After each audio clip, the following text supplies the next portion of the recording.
Welcome everybody to 3 Count Commentaries. We're going to talk about Monday Night Raw from November the 3rd, 2025.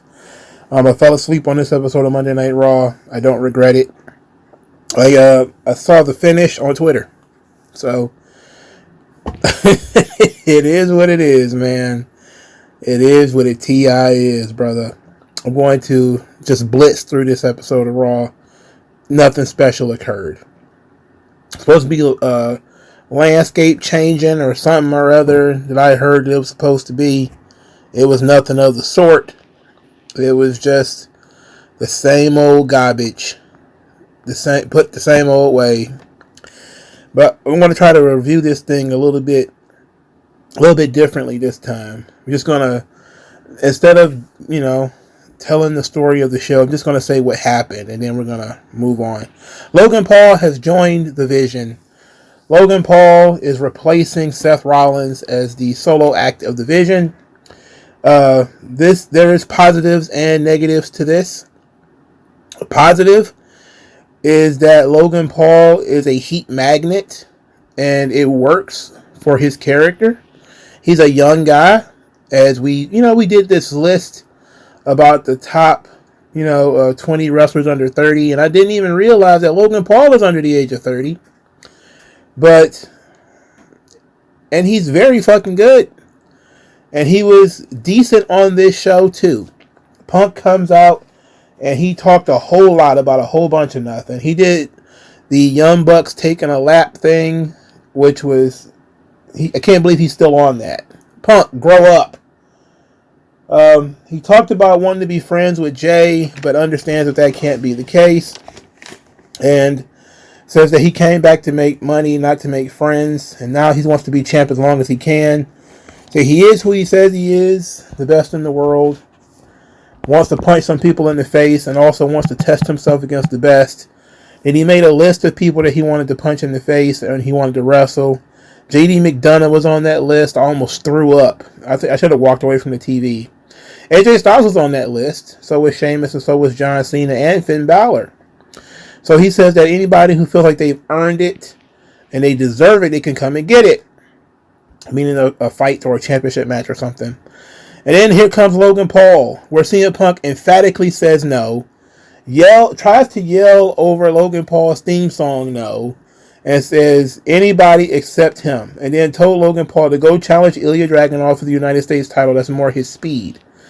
Logan Paul says that he beat AJ Styles at WrestleMania. So if anybody deserves a shot, it should be him. At this point, Paul Heyman shows up with the bronze. There's a stare down where Breaker tells everybody to kick rocks. That they had the leash put on for 2 weeks, but the leash is off now. And he's coming for what belongs to him. Punk told Logan Paul to either fight alongside him or leave. And Logan Paul left. Then CM Punk got jumped. Then Logan Paul had a change of heart and he came back.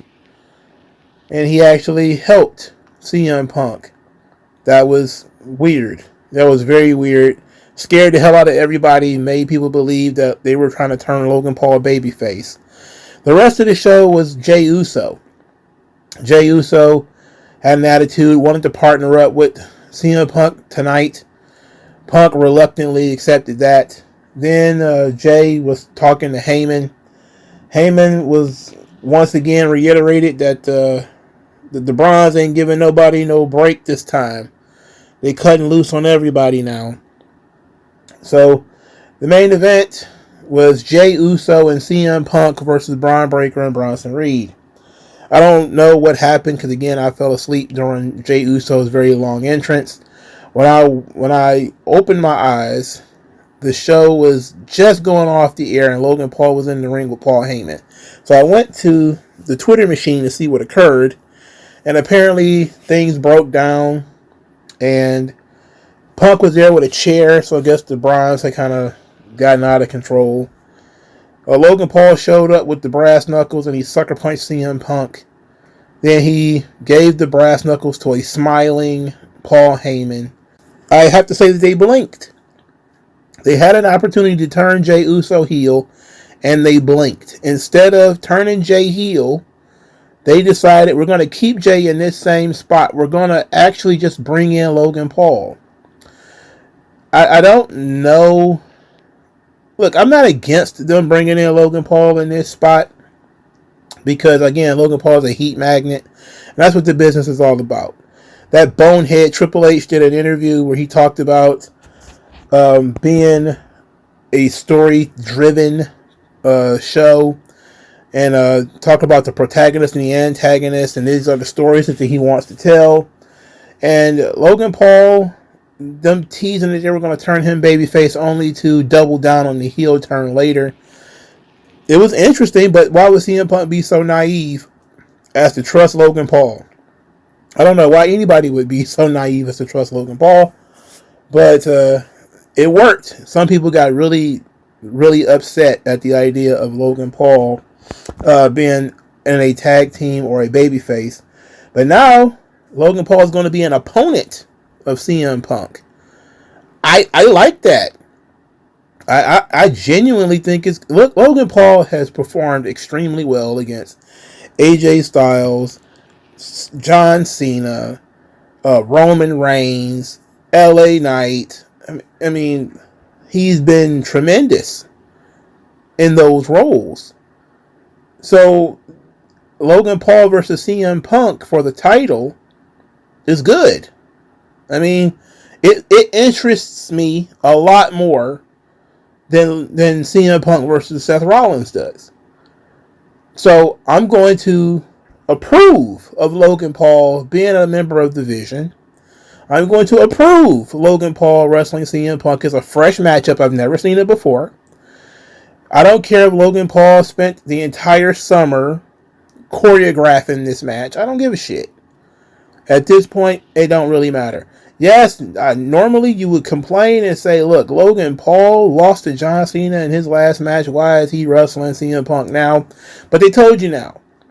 They made it personal between the two of them. It's more of a personal beef, not a Logan Paul worked his way to the top beef.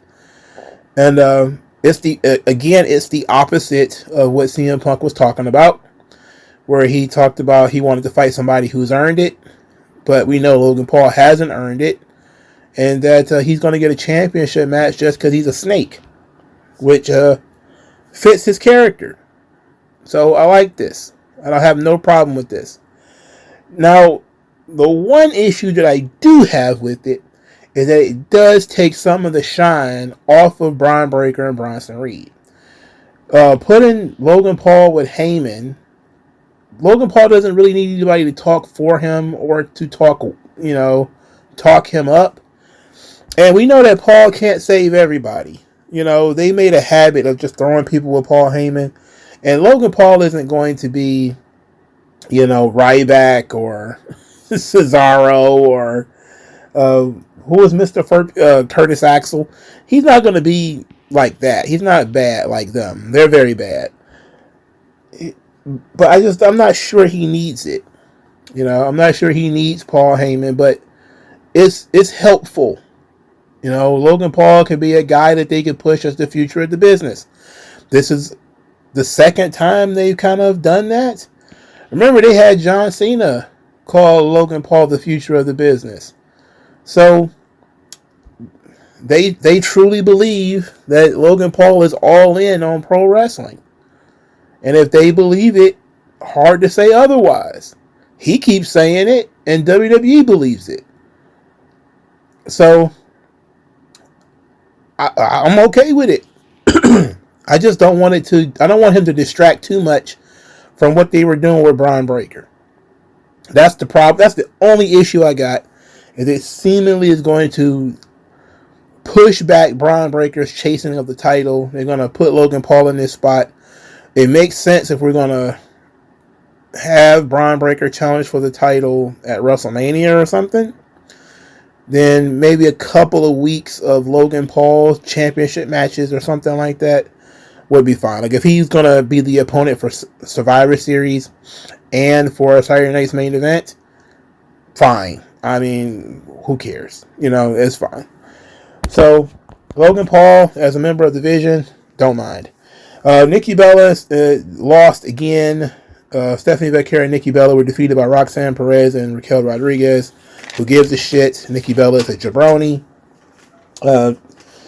And how about Tiffany Stratton? Stephanie Becerra is still trying to keep her head all pumped up. There's no point to that. Who cares? Penta defeated El Grande Americano with a Mexican destroyer, then beat up both of the El Grande goons and escaped them after the match. Okay. I don't see where Penta is going with this.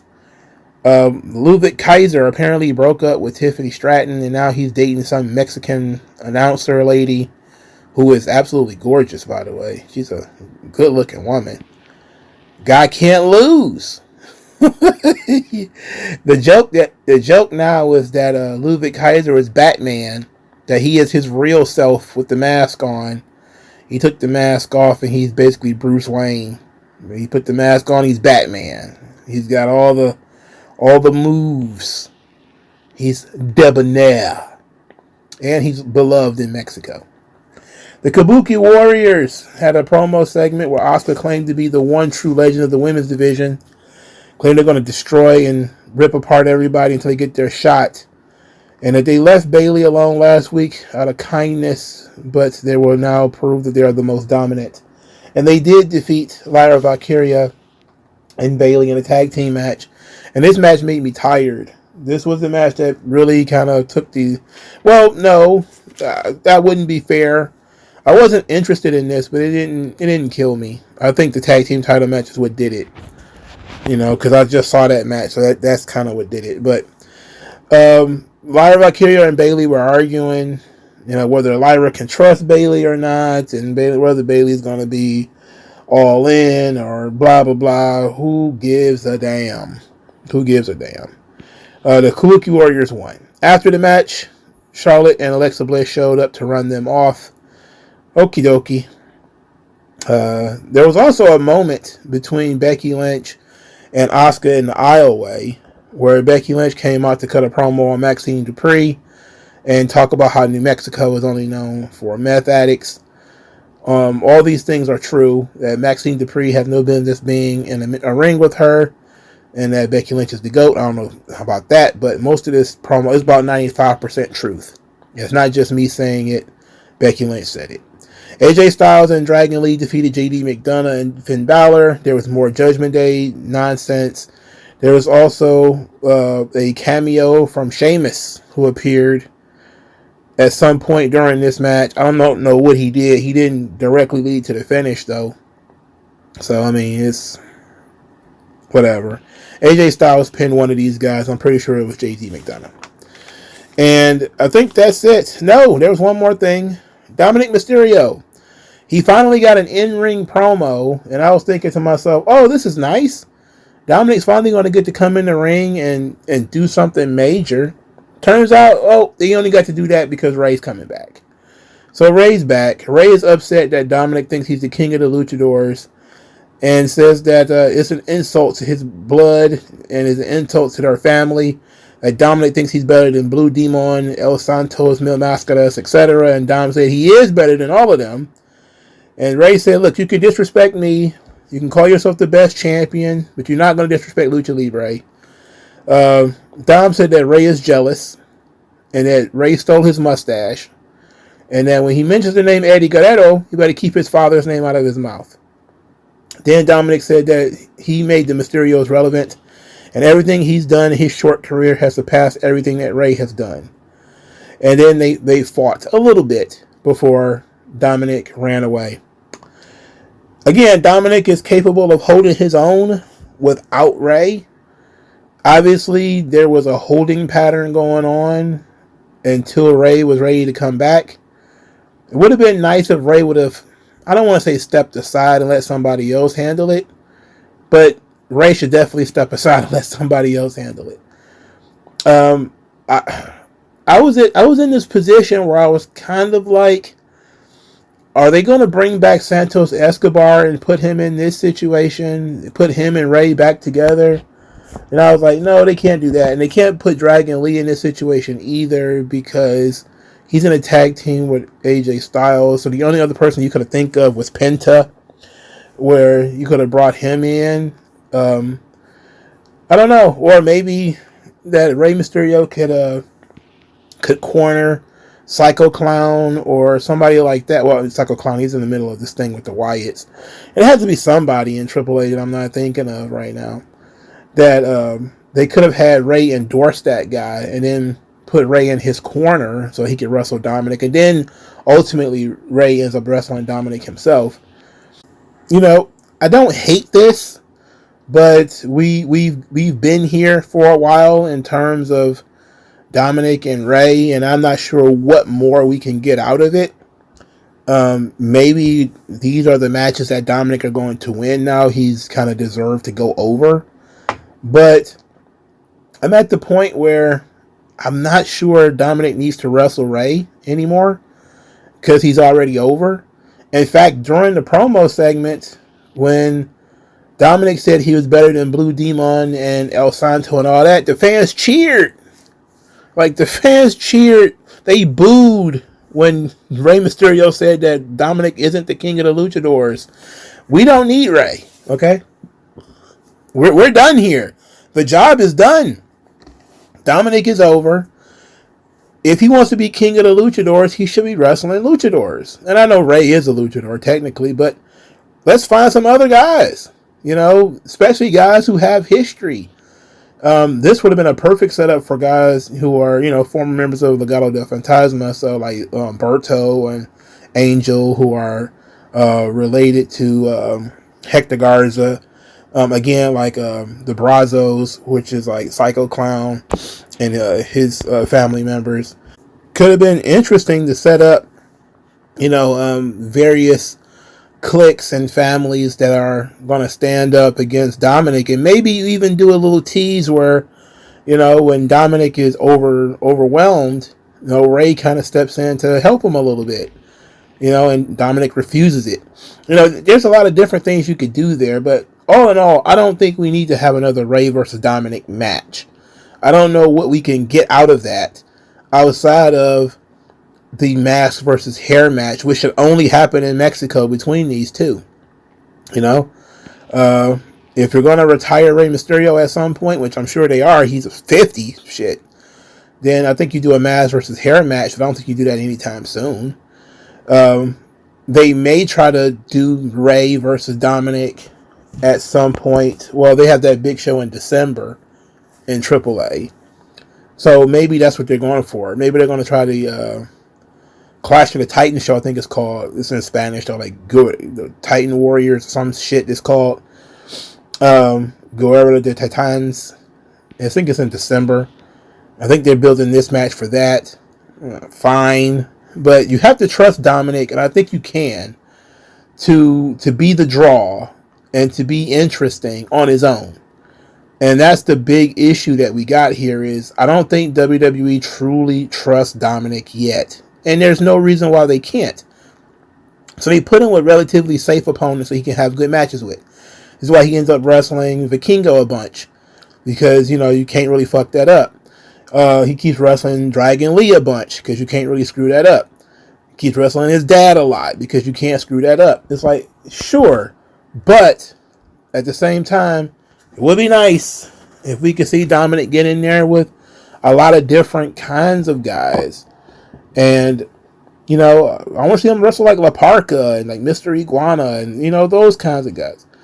But for some reason, we can't get anything like that shaken. Now, I know all those guys are not on Dominic's level, but I'm still interested in seeing how those things could shake out. And I know the Mexican audience would like to see, you know, some of the guys that they were watching before, you know, mix it up with people on Raw, you know, like that would be like one of the interesting bits is to bring some of those guys who are usually not featured on Raw, bring them on Raw.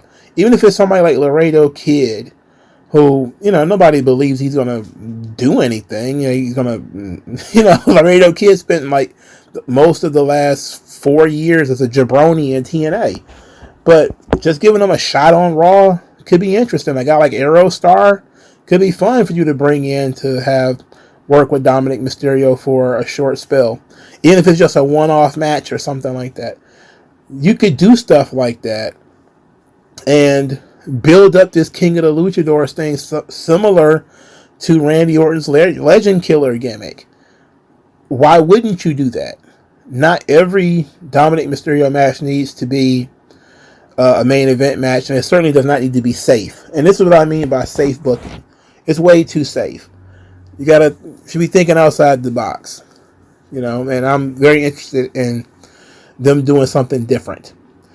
Overall, because the only thing different they did on this show was put Logan Paul in there with Paul Heyman and the rest of those guys. That part was interesting. Dominic is always interested in doing stuff with Ray, but I don't really care about the most of this show.